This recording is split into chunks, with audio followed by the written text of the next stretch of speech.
Hello friends, welcome to Wi-Fi Study YouTube channel. So in today's discussion we will discuss about the spring force. So spring force का जो basic concept होता है वह displacement और stiffness of material, जिस भी material से spring बनी हुई है उस पर डिपेंड करता है। तो जो स्प्रिंग फोर्स है उसका जो प्रैक्टिकल एग्जांपल है, जैसे आपने बाइक के नीचे जो सॉकर होता है वहाँ पे देखा होगा स्प्रिंग, या फिर और भी फोर व्हीलर्स में पहिए के ऊपर स्प्रिंग सिस्टम लगा होता है। So the material which was used in that kind of system in form of spring, that is depend upon the type of material and the geometrical formation of that spring. So generally हम इस type की spring की बात कर रहे हैं, जो helical spring, spiral spring, many kind of spring are there, but in this module we will discuss about this type of spring. Now spring force को हम स्टडी करने से पहले कुछ चीज़ें, हमें कॉन्सेप्चुअल जो चीज़ें उसको ध्यान में रखना होगा कि यहाँ पर हम मासलेस स्प्रिंग की बात कर रहे हैं. दैट मीन्स जो भी स्प्रिंग का हम स्प्रिंग में जो स्प्रिंग फोर्स जनरेट होगा उसकी जब हम बात यहाँ पे करेंगे तो वो मासलेस स्प्रिंग होगी. And spring force is electromagnetic in nature. This is very important point that will ask in many examinations. तो मासलेस स्प्रिंग में अगर हम बात करें तो inertia of geometry, so inertia of geometry को हम टाइम लैग के माध्यम से भी जान सकते हैं. दैट मीन्स किसी टाइम टी से लेके T plus delta T time तक स्प्रिंग में कितना डिफॉर्मेशन हुआ, और किसी टाइम टी से लेके टी प्लस डेल्टा टी के टाइम में स्प्रिंग में कितना एनर्जी स्टोर हुई. That is somehow related to the inertia of geometry. Now spring दो टाइप की होती है, एक हेलिकल स्प्रिंग जो इस टाइप की होती है और एक spiral spring. So helical spring का अरेंजमेंट और स्पाइरल स्प्रिंग का अरेंजमेंट थोड़ा अलग अलग होता है, but in this we will learn about the spiral spring. We will learn about the this helical type of spring, this type of spring. So in helical spring यहाँ पे एक single spring लगी हुई है. फिर हमने क्या किया, यहाँ पे एक बॉडी को यहाँ से पकड़ करके हमने 10 न्यूटन का फोर्स लगाया और स्प्रिंग में डिफॉर्मेशन 1 सेंटीमीटर हो गया. फिर 20 न्यूटन का लगाया तो 2 सेंटीमीटर हो गया. तो हम जैसे जैसे इस डायरेक्शन में फोर्स को बढ़ाते जाएंगे डिफॉर्मेशन बढ़ता जाएगा.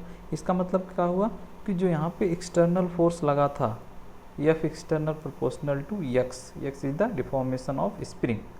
सो F external equal to kx, जहाँ k क्या है, प्रोपोर्शनलिटी कांस्टेंट है. So F external equal to k into x. So हमने यहाँ पे क्या वेक्टर में लिख लिया, क्योंकि हमने क्या किया, यहाँ पे मैग्नीट्यूड 10 न्यूटन का लगाया, बट इसका डायरेक्शन इधर है. डिस्प्लेसमेंट भी क्या हो रहा है, जिधर हम फोर्स लगा रहे हैं उसी डायरेक्शन में डिस्प्लेसमेंट हो रहा है. तो यहाँ पे magnitude and direction both the quantity are present. So we can write in a vector form like F external vector F vector is equal to k into x vector.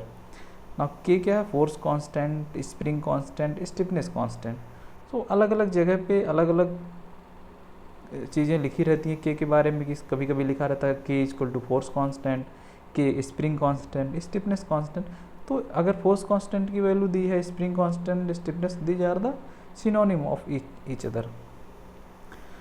Now अगर F net equal to zero है for equilibrium, किसी भी body पे अगर F net equal to zero है, that means F external plus F spring, जो उस body पे जो एक्सटर्नल फोर्स लग रहा है और उसका स्प्रिंग फोर्स जीरो है, that means F spring equal to minus F external. और हमने यहाँ से देखा F एक्सटर्नल फोर्स कितना है, माइनस kx. सो जो फोर्स स्प्रिंग फोर्स होगा उस माइनस kx, क्योंकि इधर हमने एक्सटर्नल लगाया तो स्प्रिंग में अपोजिट सेम फोर्स लगेगा, that is called the spring force. That's why the direction of spring force is negative.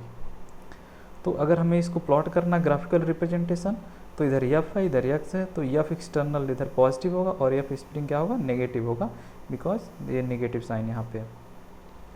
ना जो हमने यहाँ पे बात की फोर्स कांस्टेंट, स्प्रिंग कांस्टेंट, की का जो एक्सपेरिमेंट किया गया स्प्रिंग के ऊपर, तो पाया गया कि K equal to eta R to the power 4 upon 4 eta 4n L R cube.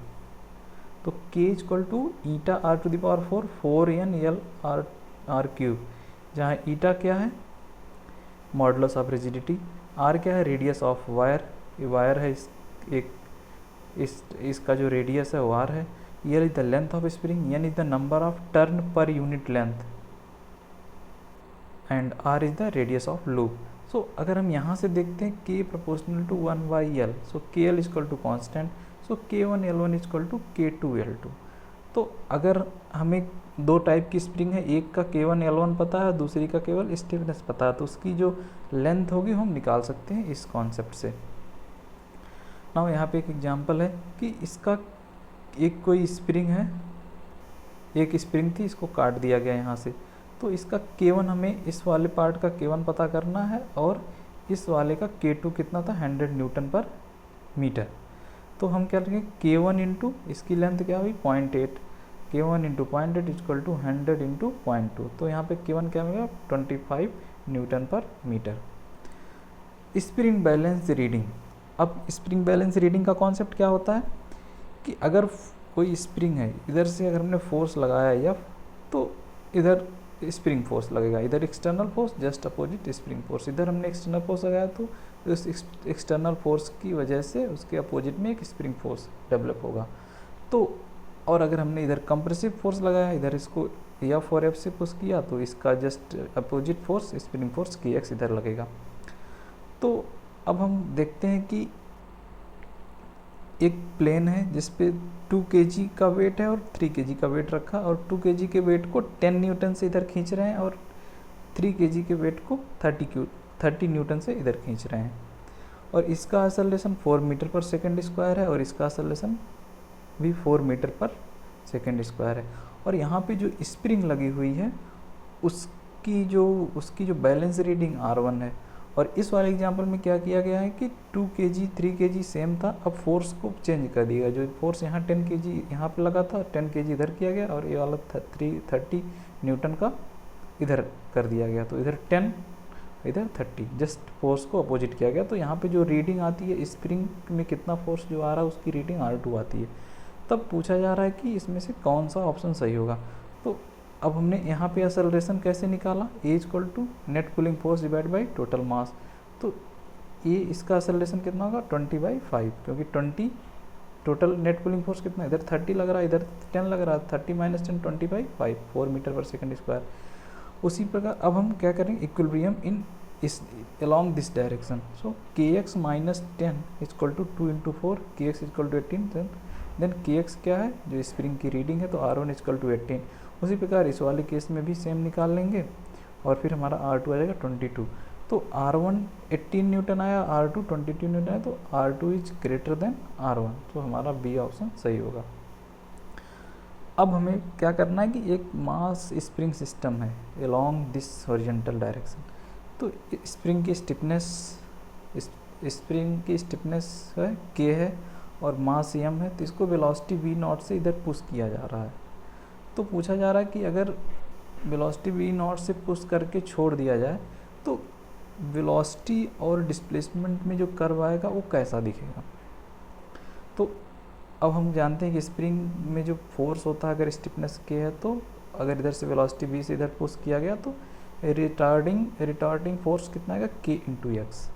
अब रिटार्डिंग फोर्स क्या होता है, that will oppose the motion, so this is nothing but dp m into dv/dt and negative sign due to the direction of this, so k into x, so हमने क्या लिखा -dv/dt equal to kx/m।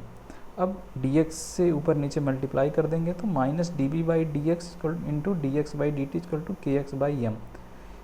Then इसको हम क्या लिख सकते हैं, v लिख सकते हैं, तो v into D V equal to 1/m kx into D X. अब इंटीग्रेट कर देंगे, हमने क्या वेलोसिटी v0 से इसको पुश किया और v जो वेलोसिटी किसी टाइम t पर किसी डिस्टेंस x पर v हो जाती है, तो लिमिट क्या होगा v0 टू v, और डिस्प्लेसमेंट पहले 0 था और जो स्पीड v हो गई तो डिस्प्लेसमेंट x हो गया। सो इस इक्वेशन को हम इंटीग्रेट करेंगे After integration you will get to know this kind of relationship, v square by v naught square plus x square by m v naught square by k is equal to 1. So this is the equation of ellipse. तो x और x axis में आपका displacement है, y axis में क्या है velocity. सो जो इसका v और x में जो प्लॉट आ गया वो इलिप्स, इसका नेचर क्या होगा इलिप्स होगा. So in this way you can just calculate. Now equivalent force constant क्या होगा, मतलब अगर 2 स्प्रिंग है 3 स्प्रिंग है, दोनों को सीरीज में, एक स्प्रिंग है इसका constant spring constant stiffness constant K1 है, इसका K2 है. अब इसको हमने क्या किया कि इधर K1 के साथ K2 को ऐड कर दिया, स्प्रिंग 1 को स्प्रिंग 2 के साथ ऐड कर दिया. अब यहाँ पे रेस्ट में रखा, फिर हमने फोर्स लगाया तो x डिस्प्लेसमेंट हो गया. तो जब इस पर हम फोर्स लगाएंगे तो इस स्प्रिंग में F1 इधर डेवलप होगा और F2 इधर डेवलप होगा, just opposite to the external force.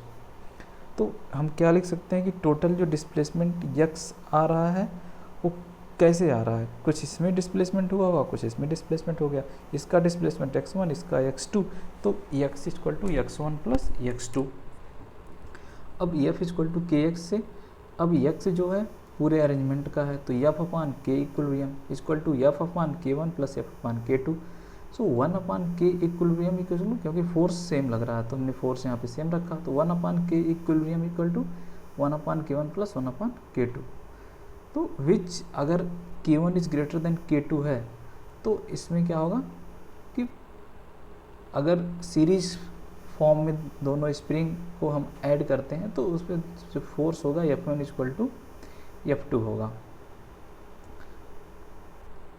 अब क्योंकि यह फोर्स पे डिपेंड ही नहीं कर रहा, कि इक्विलिब्रियम किस पे डिपेंड कर रही है, फोर्स पे नहीं डिपेंड कर रही है, वो दोनों की अलग अलग स्टिफनेस पे डिपेंड कर रही है. Now if these spring are connected parallel, that means दोनों स्प्रिंग को पैरेलल कनेक्ट किया गया और एक फोर्स F लगाया गया तो डिस्प्लेसमेंट x हो जाता है. तो अब इसमें क्या होगा, जो डिस्प्लेसमेंट तो x हो गया लेकिन फोर्स जो F है, F इक्वल टू क्या होगा, कुछ फोर्स इसमें होगा कुछ फोर्स इसमें होगा, लेकिन डिस्प्लेसमेंट सेम हो रहा है. That means F1 plus F2 equal to F. So K1 into x, क्योंकि डिस्प्लेसमेंट सेम होगा. आपको पता नहीं कि क्योंकि यहाँ से ये पूरा अरेंजमेंट यहाँ से यहाँ तक था और यहाँ से x डिस्प्लेसमेंट हो गया, तो x कांस्टेंट है, तो K1x plus K2x equal to Kx. So K equal to K1 plus K2. So when the two spring are connected in a parallel, so equilibrium spring constant is K equal to K1 plus K2. अब हम एक question solve करते हैं कि एक यहाँ पे fixed wall है, यहाँ से 2 स्प्रिंग को इधर से और 3 स्प्रिंग को इधर से ऐड कर दिया गया एक किसी बॉडी से, इसके स्टिफनेस दिए गए हैं यहाँ पे. तो पूछा जा रहा है कि इनका इक्विलिब्रियम स्टिफनेस कितना होगा पूरे सिस्टम का. तो इसका ये पैरेलल है, इसका इक्विलिब्रियम स्टिफनेस कितना होगा 200, 100 प्लस 100, क्योंकि पैरेलल में है तो ऐड हो जाएगा. यहाँ पे 3 स्प्रिंग है तो इसका 300 न्यूटन पर मीटर हो जाएगा क्योंकि पैरेलल में. नाउ इनका इक्विलिब्रियम 200 और इनका 300. Now they are connected in the series. So series में क्या होता है, F equal to K1 plus K2x, K equilibrium. अभी यहाँ पे कितना इधर का फोर्स कितना लग रहा है K1x, इधर कितना लग रहा है K2x. तो यहाँ पे लग रहा है कि ये दोनों कैसे किस वे में कनेक्टेड हैं, these are connected in series, but इस सीरीज में कनेक्टेड नहीं है क्योंकि if you will see the force, so force equal to, इसमें K1x डेवलप हो रहा है, इसमें भी K2x डेवलप हो रहा है, तो दोनों का फोर्स इस वाले बॉडी से इस वाले स्प्रिंग का एक एंड इस बॉडी से कनेक्टेड है और इस वाले बॉडी का इससे कनेक्टेड है और दोनों फिक्स हैं. So if you look in the 3D और इन 2D फॉर्मेट, 2 डायमेंशनल, सो ये दोनों क्या है, spring this and this are connected in parallel. So K equilibrium equal to K1 plus K2. So 200 plus 300 equal to 500 newton per metre. So don't get confused just seeing the, like if you see like these are in line, so this is not in a series, because in series the one spring is connected to the first end of another spring, लेकिन यहाँ पे क्या है कि दोनों एक body से connected है, तो ये क्या है, दोनों पैरेलल था, इसलिए हमने K1 + K2 किया।